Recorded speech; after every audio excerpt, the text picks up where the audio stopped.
speaker of the day, attended the Olympic Summer Games in Rio in 2016 as part of the U.S. Olympic gymnastics team. As the youngest member of the Final Five, Laurie Hernandez won team gold and silver in the individual balance beam event. Coming back to her home state of New Jersey, where she's here to share her story of achieving her dreams to win Olympic gold. And interviewing Laurie Hernandez today is Mark Conference's own Aaliyah Pierce. Please welcome Aaliyah and Laurie Hernandez to the stage.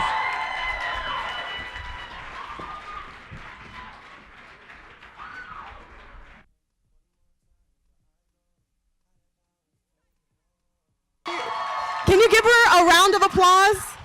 Can we just see this real quick? Let's look at this. Come on. Thank you. How are you guys? It's Laurie Hernandez, y'all. I'm just saying. Wonderful. So I just want to make it clear that Mark Conference is never over. So stick around. We have some extra things for you. But for right now, we have Laurie Hernandez. Let's just say it again, Laurie Hernandez. Okay. All right. So I kind of want to dive in because we only have 20 minutes, and I know you have to catch a flight, right? Yes. Okay. So we're not going to take too much of our time. Right, everyone? Right. Okay. So I think the question everyone always asks is, why gymnastics? Well, when I was really little, I was watching TV, just, randomly, and gymnastics happened to pop up on the screen. And I watched this gymnast, Shawn Johnson, do all these amazing flips, and she was so powerful and so graceful, and my mom was sitting right next to me. So I pointed to the gymnast, and I looked at my mom, and I was like, I want to be just like her. And she said, okay, and she put me in. Just like that. Just like that. So, I hear that you mention your mom. Yes. So, are you very close to your mother? Yes, and your family? I'm very close to my family. I have full support of my family, thankfully. I think without them, I wouldn't be where I am today. Nice. So, you're an Olympian. You're 16, and you're an Olympian. So how do you think, being so close to your family, how has that affected, your family while growing up and pursuing this career? Well, my family has had a lot to put up with pertaining to me. When I was really little, I was in 3rd grade, and I actually asked them to homeschool for gymnastics and dedicate everything to gymnastics. And, they had to think about it, but they saw how much I loved the sport, and they saw that I was willing to dedicate everything to the sport. And, they were like, well, we shouldn't hold her back, and they let me do it. 3rd grade? Still homeschool, by the way. You still homeschool? Yeah, I still homeschool. I was actually very curious of this. This is just me being kind of weird. But I was like, do you go to high school? I'm a junior in high school. I Junior in homeschool. high school. Very good, very good. So you say the 3rd grade, you knew. I knew I loved the sport. I didn't know I was going to go to the Olympics. I had that in the future. I was like, wow, the Olympics would be really cool. But for right now, I love gymnastics. And, throughout the sport, you have those ifs. It's like, I don't know if I still actually really like this. But you get those random reminders. Like, if I was constantly getting injuries. And so when I would come back from an injury, I was so grateful to just touch the bar, to walk on the floor and realize, a couple weeks ago, because, I did something to my foot, I wasn't able to even walk or tumble, and now I'm able to tumble. Or, I broke my wrist, and before I wasn't able to hang on to the bar, and now I'm able to swing. And so it is those reminders that reminded me to be grateful for the sport. So would you say all of that was worth it? Absolutely. There was so many days where I was like, yeah, no, I'm not doing it.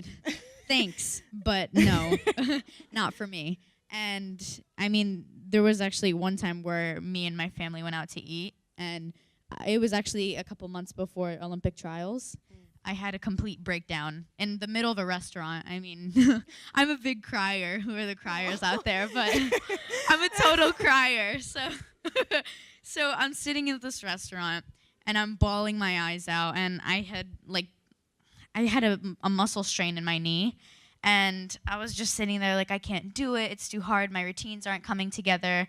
Nothing is working the way I want it to. I'd rather just quit and be done with this. And I'm buying this poor waitress is like bringing mounds and mounds of tissues onto the table. And my sister actually took those. And right when we were leaving, she looked at my dad and was like, when she makes the Olympic team, I'm going to give these tissues back to her. And so after Olympic trials, I found out I made the team, and we went to a celebratory dinner, and my sister was crying. She handed me a little bag and said, "This was back when you didn't believe in yourself. We believed in you." And I opened it, and there were the tissues. So that's my family for you. Oh my God. So Laurie, I just want to say I have 2 older brothers, and they are nothing like your sister and your brothers. I just want to say that. But that is awesome. So another kind of thing I'm thinking about is a lot of what you're saying is persistence and being grateful, and I'm kind of curious of your I got this mantra. Like, where does that originate from? Can you tell me something about that? Yeah, so basically, in competitions, I have pretty bad nerves. I get nervous a lot, and I'm constantly like very shaky, which is not a good thing if you're trying to balance on a 4-inch piece of wood. You shouldn't be shaky. That doesn't help you. So I had to figure out a way to calm myself down, and one of them was like putting my hand on my stomach and watching my hand go in and out when I breathe, and it would take my mind off of the routine I'm about to do and focus on my breathing. And another thing would be talking to myself, which probably sounds really weird, but right before I'd get on the apparatus, I'd say like, "Okay, you have done this a million times. You can do it one more time. I believe in you." Talking to myself, it sounds so weird.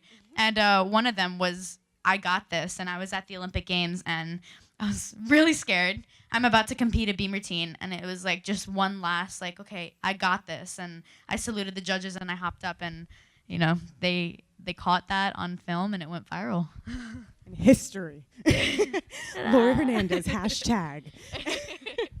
Awesome. So I'm going to switch gears for a second. Go ahead. Because I'm going to be selfish. I've always wanted to ask this question. But what does it feel like to be nicknamed the human emoji? I think it's a perfect nickname.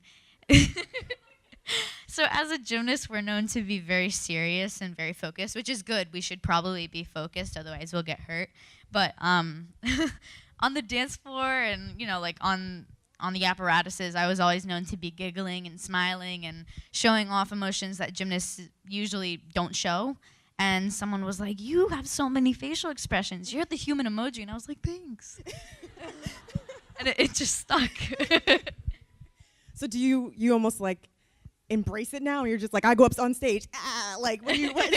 I mean, I definitely embrace it. People usually ask if I like it, and I do. And any emotion that I'm thinking will show up on my face. So if I'm kind of mad, I'll just. Can we take who's got their camera? I'll take that picture. That's so perfect. So, hey. Who was laughing like that? Raise your hand. You're literally me. Okay, so let's keep it real.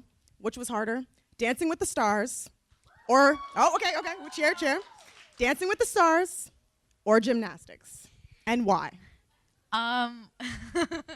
Well, it's really hard to compare the two, and I'll tell you why. Okay, yeah. Educate me. Because for gymnastics, you do the same thing over and over again for the longest period of time. I mean, I did gymnastics for about 11 years, and it was just doing the same skills over and over again. Every so often, you would learn a new skill and then do that over and over again. And then when the time comes down, you have all this pressure on you because it hits you that all you've done is this, and you just have to do it one more time. Whereas Dancing with the Stars, week 1 we had, let's say, I don't know, cha-cha. And so we get feedback from the judges, but you can't use that for next week because the next week you have to learn a different style of dance. So then we had jive the next week. Then they say, "Oh, well, on your jive you have to perfect this." And I'm like, "Oh, thanks." And then we have tango the next week. Like, they keep switching it on you, different heels, different dances, different styles of dances. So they're both very hard. Yeah, I can imagine. I could definitely imagine. So, you're young. You're 16? Yes. Did you have a sweet 16? No. No? Are you gonna do something fun? Maybe. Oh, I'm just being creepy. I need to get my driver's license first. Oh yeah, that's true. Okay. We'll work on that one. Well, that's the next goal, right? Stay off the roads. Stay off the roads. So, so we're going to keep it back. We're getting serious now, guys. Come on. Get it. Everyone, we're being serious. So you say you're I'm trying to be serious. You're so young. And do you feel like accomplishing so much of what you wanted to achieve in life kind of comes at a price? Yes, definitely. There are definitely pros and cons in what I do. I mean, a year ago, I never would have thought I'd be sitting on this stage talking to all of you. I mean, it's crazy. I think the pros are being able to do amazing, whether it's award shows, like me and my Final Five teammates, we went to the VMAs and the CMAs. That was really cool. I mean, guys, we met Kanye West. But, but it comes with cons because, like, I think it was yesterday, my day started at 4:30 and ended at like 8. Oh my gosh. And it was 4:30 a.m., not p.m.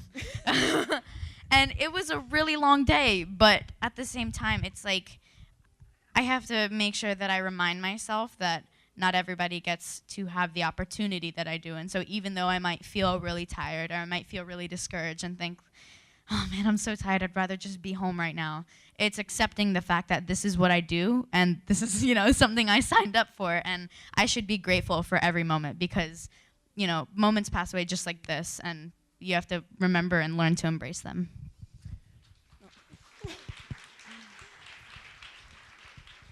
So this conference obviously is called the Mark Conference, and you're leaving your mark through gymnastics, through Dancing with the Stars, but if it wasn't, and many other ways that I'm sure we don't even know, but if it wasn't for gymnastics, how else do you think you would leave your mark?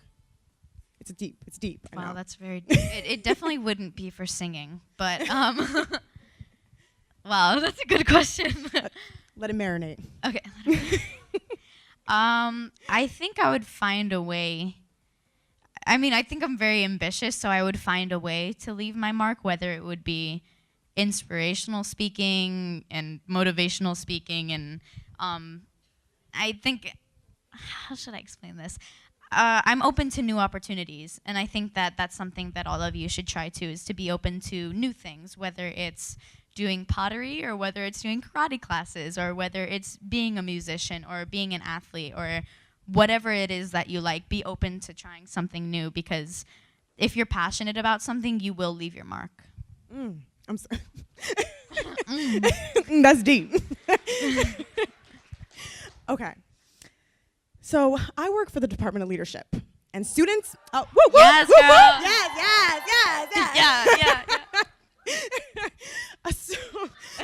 So okay, I'm just gonna take it off script for 1 second. Go so ahead. my family's from Jamaica, so right when we were going, I was about to go, boop, boop, boop, but we weren't gonna do that. Okay, so anyway, but anyway, I'm Hispanic, so I was about to go, oh yeah. now I'm forgetting my question. Oh gosh. Sorry. No, we're having fun. We're being best friends right now. Okay, let me get it back, y'all. Take it back now, y'all. Take it back now, y'all. Unhop now, y'all. Okay. Okay. And we're from the Department of Leadership and Experiential Learning, and we're always trying to teach and teach kind of confidence and how to build your confidence and different leadership skills, right? You exude confidence so effortlessly and so naturally. I mean, even just right now, what advice do you have for our students in just being a leader and almost doing it effortlessly? Ooh. I think my advice to all of you would be to first understand the difference between confidence and cockiness. I think cockiness is, holding yourself up higher than others, whereas confidence is raising yourself up to a higher standard that you can, push yourself to achieve. And I think that you should also feel comfortable with who you are. I have to say, I think one of my flaws that I've noticed is that I'm literally 5 feet tall. That's something that, I'm constantly getting oh, you're so tiny. And at first I was like, why are you saying that? That's so annoying. I know I'm tiny. You're pointing out my flaw. But then after that, when people tell me I'm tiny, now I've learned to accept the fact that I'm small. And I walk around you know what? Yeah, I'm 5 feet tall. And I think, that's just one way of putting it. But I think it's accepting who you are first. And then you can exert confidence from that. That's a tweetable moment right there. I'm 5 feet tall. Yes, tall in the other way. Shout out to the shorties out there. Okay, so I'm gonna ask you 2 more questions, and then I know you have to head out. We gotta end this, but unfortunately,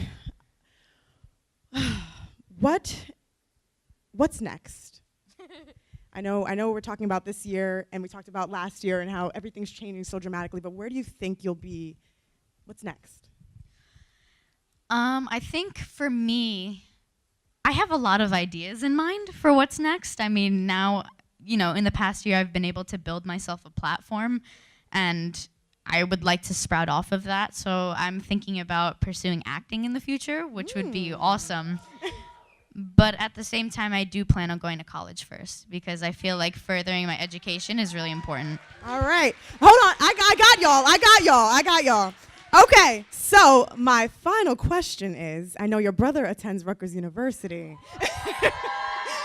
Where's the brother at? Come on, brother. But are you considering Rutgers? I heard they have a pretty decent gymnastics team. I mean, we're on the street. I don't know. But I have heartbreaking news. Oh. So basically, at the Olympics, you have the opportunity to either accept a scholarship and go to a school for your sport, or you can turn into a professional athlete. And you can still go to college, but you can't do it for that sport. And I turned professional at the Olympics, so I can't do gymnastics at college, but I still do plan on going to college in the future. And, in about a year or so, or whenever I decide to go to college, it depends where I am. That's where I'll go. Wonderful. Okay. So unfortunately, everyone's just like, Rutgers. Rutgers. I'll try, okay? Everyone just hashtag Rutgers and Laurie Hernandez tonight, and it'll go viral. Okay. Unfortunately, we have to end and wrap up. But thank you. Are there any last words you want to say to this audience about leaving their mark and everything? Find your passion. And, if you're passionate, you'll leave your mark. And just remember, there is a very fine line between confidence and cockiness. Boom. Mic drop. Mic drop. She did it in her hand. All right. Give Laurie Hernandez a round of applause. Thank you. All right. We're going to come back.